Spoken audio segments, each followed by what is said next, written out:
بيبدأ الفيلم مع إينان، وده قاتل مأجور محترف ومعروف عنه إنه مش بيفشل في أي مهمة ومحدش يعرف اسمه الحقيقي ولا حاجة عن حياته، وبيكون عنده مهمة اغتيال لزعيم عصابة اسمه غيوم، ولما بيوصل عنده بيسأله غيوم مين اللي بعته، لكن إينان ما بيرضاش يجاوبه وبيقول إنه كده كده ميت وبيسحب سيفه علشان يقتله، لكن غيوم بيقول له إنه كان عامل حسابه ومستنيه، وفجأة بيظهر 4 مقاتلين من النينجا، لكن إينان ما بيخافش وبيهجم عليهم وبيخلص على 3 منهم بضربة واحدة، وبيقاتل الأخير بكل سهولة وبينجح انه يهزمهم من غير ما يتصاب باي خدش، وبيقرب من غيوم اللي بيترجاه يسيبه عايش وهيدفع له 10 اضعاف الفلوس، لكن اينان بيرفض وبيخلص عليه بدم بارد، وفجأة بيحس بألم في صدره فبيروح عند طبيب، والطبيب بيقول له ان عنده مرض خطير في قلبه ولازم يبطل قتال والا هيموت، وبيسأله اينان اذا كان في علاج لمرضه، فبيقول له الطبيب انه في عشب نادر ممكن يعالجه لكنه ما يعرفش مكانه، وبيديله حبوب مسكنه وبيقول له ياخد منها واحدة كل يوم علشان تخفف الالام، وبيحذره ما ياخدش كمية كبيرة لأن ممكن قلبه ينفجر. بعدها إينان بيروح يقابل عشيقته، وفي نفس الوقت عصابة من المقاتلين بيروحوا عند الطبيب وبيعرفوا مرض إينان وبيقول لهم على مكانه، ولما بيحس إينان بالخطر بياخد سيفه علشان يهرب، لكن عشيقته بتهدده وبتقول إنهم دفعوا لها فلوس كتير علشان تسلمه، لكن إينان بيضربها في عينها بالسيف وبيخرج وبيقاتل 2 من اللي حاولوا يهجموا عليه، وبعدها بيهرب وهو بيتألم بسبب المرض.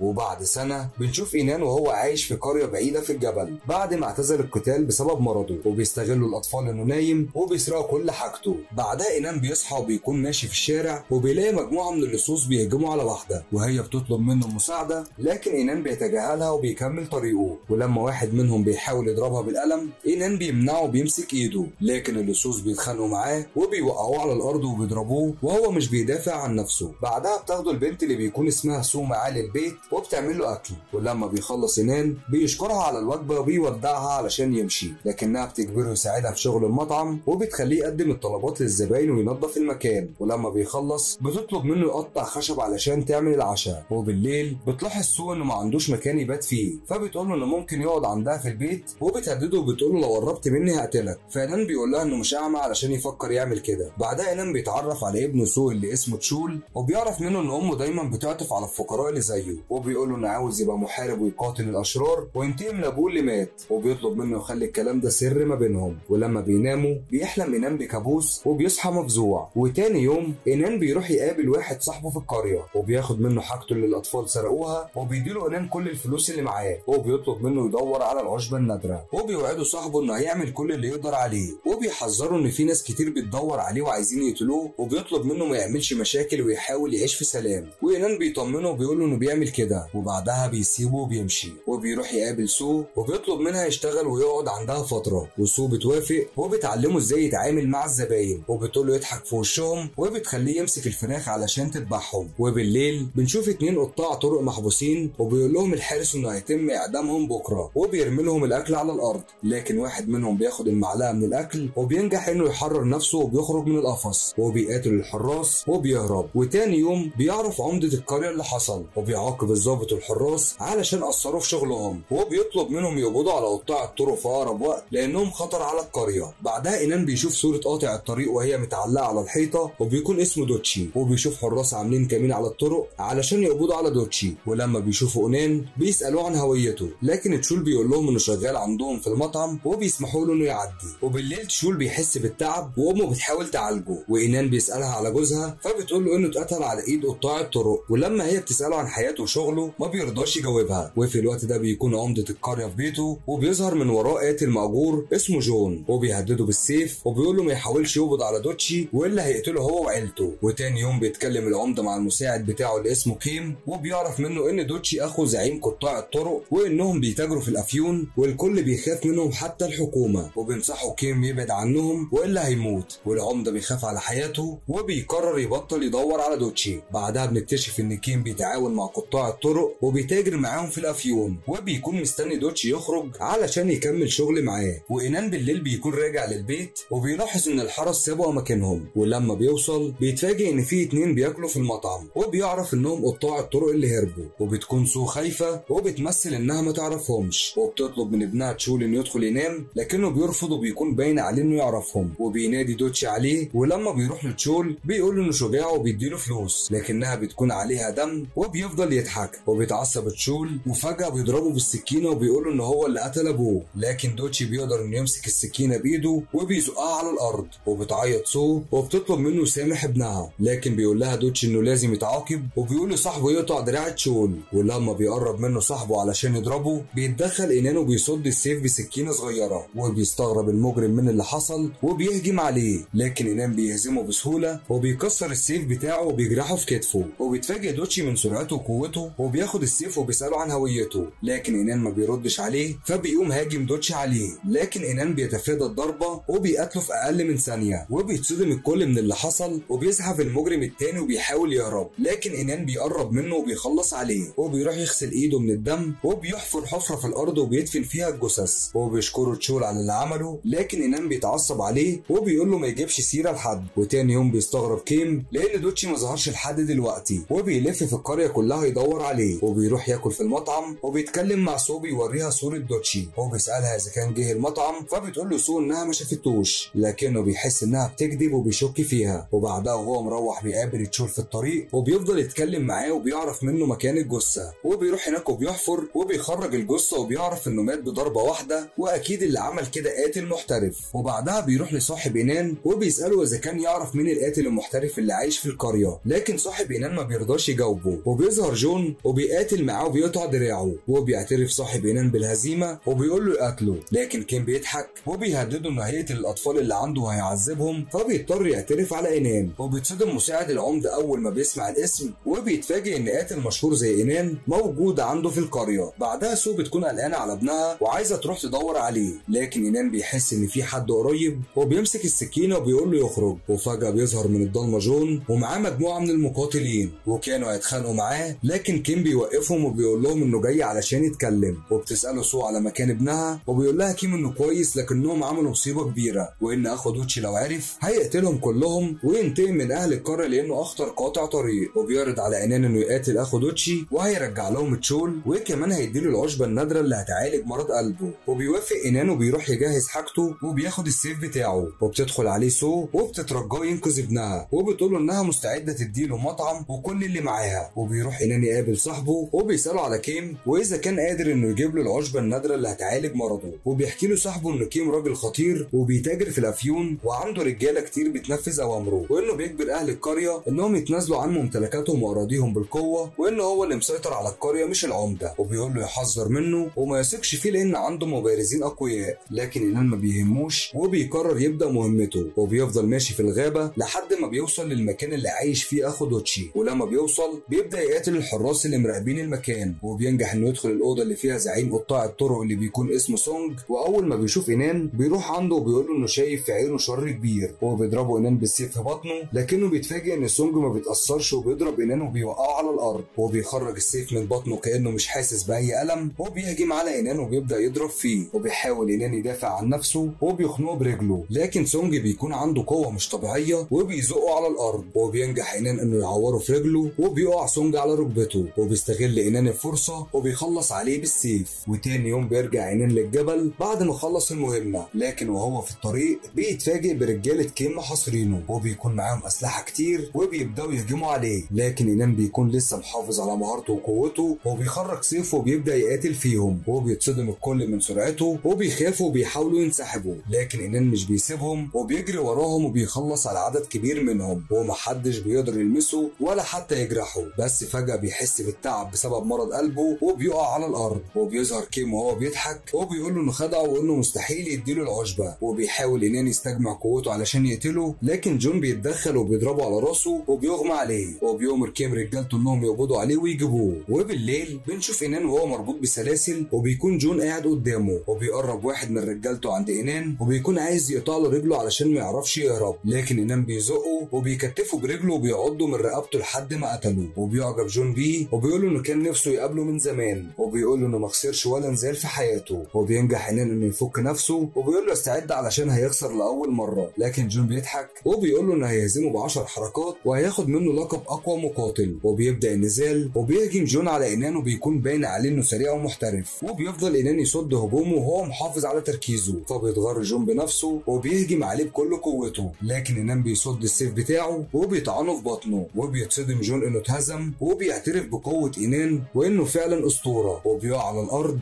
وبيموت. بعدها إينان بيدخل المخبأ وبيدور على تشول، لكنه بيتصدم لما بيلاقيه مقتول، فبيشيله على ظهره وبيرجعه للبيت. واول ما امه بتشوفه بتنهار وبتقع على الارض. بعدها بتدفنه وبتشكر إينان انه رجع لها جثه ابنها، وبتبدا تعالج جروحه وبتديله كل الفلوس اللي معاها، وبتطلب منه ينتقم لابنها ويقتل كيم ورجالته. وتاني يوم بيتفاجئ كيم لما بيشوف جثه جون ورجالته. بعدها بيقعد مع الست اللي حاولت تقتل إينان وهو طعنها في عينيها، وبيوعدها كيم انه هيدور على إينان ويقبض عليه، لكنها بتقول له ما تعبش نفسه وان إينان هيجي بنفسه لانه ما بيسيبش حقه. بعدها بيجي واحد من رجاله كيم وبيقول له ان قطاع الطرق هجموا على القريه باعداد كبيره علشان ينتقموا من موت زعيمهم. وبيجي العمده وهو خايف، لكن فجاه بتقرب منه الست وبتخليه يبص في عينيها وبتغير لونها للاحمر، وبتأمره يقلد صوت الكلب، وفعلا العمده بيبدا يهوهو. بعدها قطاع الطرق بيحاصروا بوابات باعداد كبيره، وبيكون كيم قاعد ومش خايف علشان معاه مقاتلين من النينجا بيحموه. وبالليل بيظهر إينان من وراهم، وبيتصدم قطاع الطرق اول ما بيشوفوه، وبيبدا إينان يقاتل فيهم وبيخلص عليهم كلهم. وبيستغرب كيم ومقاتلين النينجا ان ما بقاش فيه صوت لقطاع الطرق، فبيقرروا يفتحوا البوابات، وبيتفاجئوا بجثث قطاع كتير على الارض، وإينان واقف ووشه كله دم. وبيأمر كيم الحراس بتوعه انهم يقتلوه لانه مريض ومش هيقدر يقاتل، لكن إينان بياخد الحبوب اللي الطبيب اداهاله وبيبدا يهجم عليهم، وبيكون سريع لدرجه ان محدش عارف يجرحه، وبيتفادى كل الضربات، وقوي لدرجه انه بيقتل اي حد بضربه واحده، وبينجح انه يهزم عدد كبير منهم. فبيخاف الباقي منه وبيقرروا ينسحبوا، لكن الست بتقرب منهم وبتسيطر عليهم بعينيها، وبتخليهم يهجموا عليه، وكمان بتقدر انها تصحي جثث الناس اللي ماتت، وبتخليهم يرجعوا يقاتلوا مره تانية زي الزومبي. وبيتفاجئ إينان من اللي حصل وبتهجم عليه الجثث، وبيكون عددهم كبير، لكن إينان بيقدر يفلت منهم وبيستخدم رمح كبير وبيهزمهم بيه. لكنه لما بيقرب من الساحره بتحاول انها تسيطر عليه وبتوقعه على الارض وبتضربه بالسيف في كتفه، لكن إينان بيستحمل الالم وبيحاول يقف، وبيطعنها بالسيف اكتر من مره لحد ما بتقع على الارض وبتموت. وبيخاف كيم من اللي حصل لان ما بقاش فيه حد يحميه، وبيؤمر رجالته يهجموا على إينان والا هيقتلهم، لكن إينان بيقتل فيهم واحد ورا التاني. ولما كيم بيحس ان نهايته قربت بيحاول يهرب من المكان، لكنه بيلاقي صاحب إينان في وشه، فبيخاف وبيجري من طريق تاني، لكن برضه فجأة بتظهر صوف في وشه وبتطعنه بالسكينة في بطنه، وبتقول له ان ده انتقامها لابنها تشول اللي قتله. وبيفضل كيم يزحف لكنه مش بيموت، وبيفضل إينان يقتل في رجالة كيم لحد اخر واحد فيهم. وتاني يوم بنشوف عدد كبير من جثث قطاع الطرق ورجالة كيم وهم مقتولين ومرميين على الارض، وهنا بنعرف ان القرية اخيرا اتحررت من الظلم والرعب اللي كانت عايشة فيه. بعدها بنشوف صاحب إينان وهو بيحكي القصة لاهالي القرية، وبيقول لهم ان إينان حالته خطيرة وبين الحياة والموت. وبيستغل كيم الفرصة وبيظهر وهو معاه 4 مقاتلين، وبيسأل صاحب إينان على مكانه. ولما بيروح لهناك بيتفاجئ ان إينان مش على السرير، وبيظهر إينان من وراه وبيقول له انه وقع في الفخ وانه كان مستنيه بفارغ الصبر. وبيتضح ان واحد من اهل القرية نجح انه يلاقي العشبة النادرة وعالج بيها مرض قلبه، وبيقول له إينان انه اخيرا هيقدر يكمل وظيفته وانه يقتل الاشرار. وبيسحب سيفه وبيهجم على كيم وبيقتله، وبيخلص فيلمنا على كده. اتمنى يا رب تكونوا استمتعتوا. سلام.